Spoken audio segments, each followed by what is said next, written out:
মানবতাই মানুষের মূল ধর্ম। এই মানবতার ধর্ম প্রচার করার জন্যই আমার পুণ্যব্রহ্ম শ্রী শ্রী হরিচাঁদ ঠাকুর এবং তার পুত্র গুরুচাঁদ ঠাকুর ধরাধামে এসেছিলেন। জয় জয় হরিচাঁদ, গুরুচাঁদ, তারকচাঁদ, গোপাল চাঁদ, আনন্দে হরি হরি বল মন। জয় হরি বল। আজকে এই মহাতীর্থভূমিতে বাংলাদেশ ছাত্র যুব মতুয়া মহাসংঘের কাউন্সিল অধিবেশনে উপস্থিত ছিলেন মতুয়া মহাসংঘের প্রধান উপদেষ্টা শ্রী অমিতাভ ঠাকুর। মঞ্চে উপবিষ্ট আছেন প্রধান অতিথি, কোটি কোটি মানুষের নয়নের মণি বাংলাদেশ মতুয়া মহাসংঘের কার্যকারী সভাপতি শ্রী সুব্রত ঠাকুর। মঞ্চে উপবিষ্ট রয়েছেন উপদেষ্টা সুপতি শিবু ঠাকুর। মঞ্চে উপবিষ্ট রয়েছেন বাংলাদেশ মতুয়া মহাসংঘের সুযোগ্য সংগ্রামী সাধারণ সম্পাদক মহাসচিব সাগর সাধু ঠাকুর। উপবিষ্ট বিভিন্ন ধাম থেকে অঞ্চল থেকে আগত ঠাকুরের ভক্তবৃন্দ, ভক্তিবতী মায়েরা, ছাত্র যুব, সারা বাংলাদেশের যুবক বিভিন্ন অঞ্চল থেকে এসেছেন সকল মিডিয়ার ভাইয়েরা, বিনম্র চিত্তে আপনাদের প্রতি গভীর শ্রদ্ধা এবং হৃদয় নিংড়ান ভালোবাসা সহ প্রণাম নিবেদন করছি। সকলের শ্রী চরণ কমলে আমি আমার প্রণাম পৌঁছে দিচ্ছি। আপনারা আশীর্বাদ করবেন। দীর্ঘ সময় আমরা কথা শুনেছি, পরবর্তীতে কথা শুনবেন এবং অনেক কাজ সংক্ষিপ্ত আলোচনা হয় না, তবু সময়ের দিক লক্ষ্য রেখে কথা বলতে চাই। সুধীজন, কেন আজকের এই ছাত্র যুব সম্মেলন কাউন্সিল অধিবেশন, এটা আমাদেরকে বুঝতে হবে। কি কারণে আজকে সম্মেলন প্রয়োজন, কেন হরিচাঁদ ঠাকুর এবং গুরুচাঁদ ঠাকুর কি আমাদের দিয়ে গেছে, কি আমাদের করা উচিত, এই কথাগুলোই যদি আমরা দৃঢ়ঙ্গম করতে পারি তাহলে মনে করি এই কাউন্সিলের সার্থকতা আসবে। সুধীজন, শিক্ষা মানুষকে জ্ঞানী করে, ধর্ম মানুষকে বিনয়ী এবং নম্র করে। শিক্ষার সাথে যখন ধর্মের সমন্বয় হয় তখন সেই মানুষটি হয় উন্নত মানুষ, মহৎ মানুষ। আপনারা উচ্চ শিক্ষায় শিক্ষিত, আপনারা ধর্ম জ্ঞানে জ্ঞানী, তাই আপনারা উন্নত মানুষ, মহৎ মানুষ। ঠাকুর বলেছেন লেখাপড়া শেখো, জ্ঞান অর্জন করো, শ্রদ্ধা সম্পদ হও। আপনারা ঠাকুরের সেই শ্রদ্ধা সম্পদ। ঠাকুর বলেছেন বংশে যদি সুপুত্র জন্মে একজন, সেই বংশ উদ্ধার হয় তাহারই কারণ। আপনারা নিজ নিজ বংশের সুপুত্র সহ এই হরিবংশে, এই সনাতন বংশের সুপুত্র এখানে সমবেত হয়েছেন।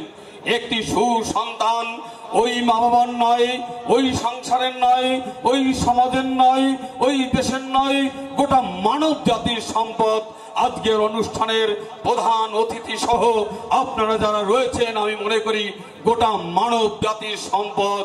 সুধীজন, আজকে যুব সমাজের কাছে কি আমাদের চাওয়া?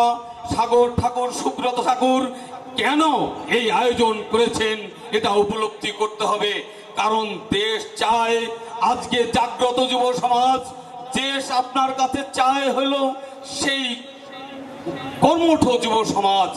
দেশ চায় আপনার ভিতরে আত্মশক্তিতে বলিয়ান চির প্রত্যয় সেই যুব সমাজ। দেশ চায় আপনি সাধক, দেশ চায় আপনার ত্যাগ, দেশ চায় পিছিয়ে পড়া জনগোষ্ঠীর উন্নতি কল্পে আপনার যে আত্মত্যাগ, সেই আত্মত্যাগ আজকে চায়। আজকে বুঝতে হবে কোন জায়গাটি আমরা দাঁড়িয়ে আছি। আমরা ধর্ম ধর্ম করে চিৎকার করি, আমাদের কাছে মতো দর্শনটা এমনই ধর্ম দর্শন। বলেছেন কি মানুষ সৃষ্টির সেরা জীব হয়েও ধর্মের মূল সত্য, ন্যায়, মানবতা, পরর্থপরতা থেকে সরে গিয়ে ভুল পথে চলার কারণেই বিশ্বে আজ অশান্ত পরিবেশ বিরাজ করছে। জাতি ধর্মে বর্ণে হিংসা বিদ্বেষ দ্বন্দ্ব নির্যাতন নিপীড়ন লেগেই আছে। সমাজ সুসংগঠিত নয়, মানুষ বেদ বৈষম্য আত্মমানের হীনমন্যতায় ভুগছে।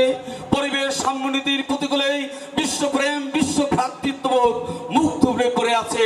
নিচক আচার আচরণের গণ্ডিবদ্ধতাকেই মানুষ ধর্ম বলে মনে করছে।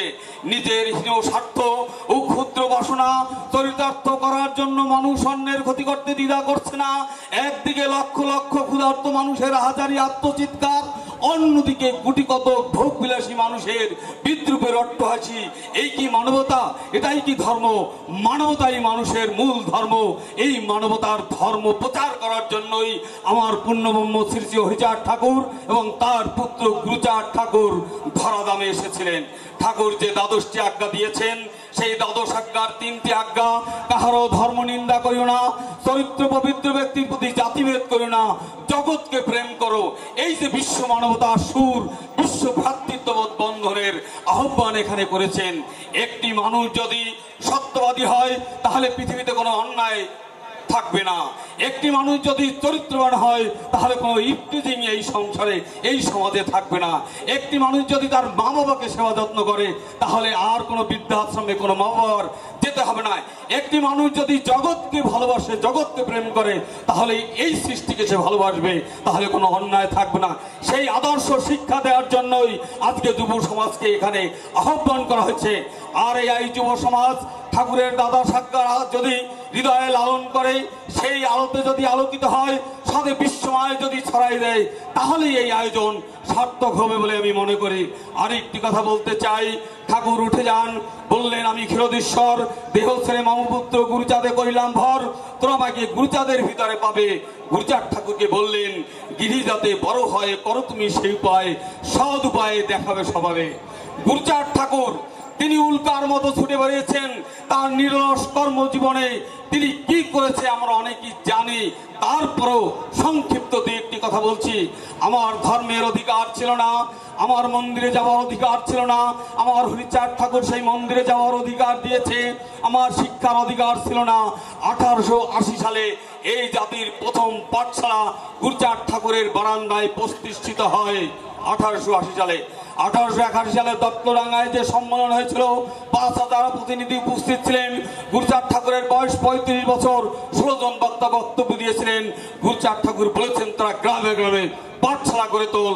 তার নির্দেশে সারা দেশে 4553টি স্কুল গঠিত হয়েছিল। ডক্টর অদুল প্রধানের গবেষণা গ্রন্থে দেখা যায় 1931 সাল নাগাদ ঢাকা ডিভিশনে 1760টি স্কুল স্থাপিত হয়েছিল। 7 মাসে 35টি বালিকা বিদ্যালয় স্থাপন হয়েছিল। এই জাতির চাকরির ব্যবস্থা ছিল না। 1960 সালে 10ই অক্টোবর 14 জন শিক্ষিত যুবকের দাবিপত্র ব্রিটিশ দরবারে প্লেস করেন। 1911 সালে তাগিদপত্র দেন। সেই সূত্র ধরে প্রথম চাকরি হয় শশীভূষণ ঠাকুরের সাব রেজিস্ট্রার পদে, মুকুন্দ বিহারী মল্লিকের ডেপুটি ম্যাজিস্ট্রেট পদে, ডাক্তার তারিণী সরকারি ডাক্তার, মোহনলাল দারোগা পদে, বিশ্বদেব সহ আরো কয়েকজনের কানুনগো পদে চাকরি হয়। এই জাতি যারা আজকে চাকরি করছেন, সেদিন যদি গুরুচাঁদ ঠাকুর এই গোড়াপত্তন না করে দিত তাহলে 100 বছর লাগতো এই জায়গায় আসতে। এটা উপলব্ধির বিষয়। তাই তো বলেছেন, হয়ে গুরুচাঁদের ভক্ত, বুকের তাজা রক্ত যদি কোনোদিন ওরা কান্দি ঢেলে দেওয়া হয় তবু শোধ হবে না বাবা গুরুচাঁদের ঋণ। আরেকটি কথা বলতে চাই, ভারতবর্ষের প্রথম সেন্সাস তালিকা সেই 1871 সালে সেই সেন্সাস তালিকায় দেখো হান্টার সাহেবের নেতৃত্বে মহেশ ন্যায় রত্ন তার দায়িত্বে ছিলেন। আমাদেরকে দেখাইছে যে এরা চন্ডাল, এরা ধর্ম মানে না, এরা অখাদ্য কুখাদ্য খায়। গুরুচাঁদ ঠাকুর মীর সাহেবের সহযোগিতায় সেই মীর দরবারে তিনি দাবি করেছিলেন ব্রিটিশ দরবারে। 1911 সালে চন্ডালত্ব মোচন করে নমশূদ্রতে ভূষিত করা হয়। এটা উপলব্ধির বিষয়। আজকে সেই ইতিহাস আমাদের জানতে হবে, তাহলেই পালন করতে হবে। আমি কথা বাড়াইতে চাই না। আসুন আমরা হরিচাঁদ গুরুচাঁদের আদর্শে আদর্শিত হই।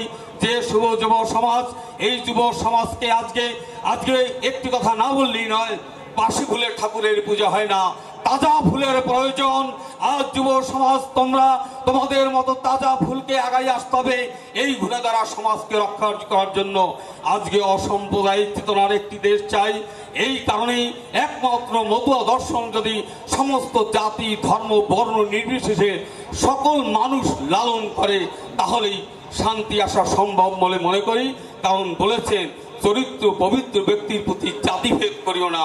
এই যে কথাটি, নিজের সন্তান যদি খারাপ হয় তাহলে তার কাছ থেকে আমি ক্ষতিগ্রস্ত, সমাজ ক্ষতিগ্রস্ত, দেশ ক্ষতিগ্রস্ত।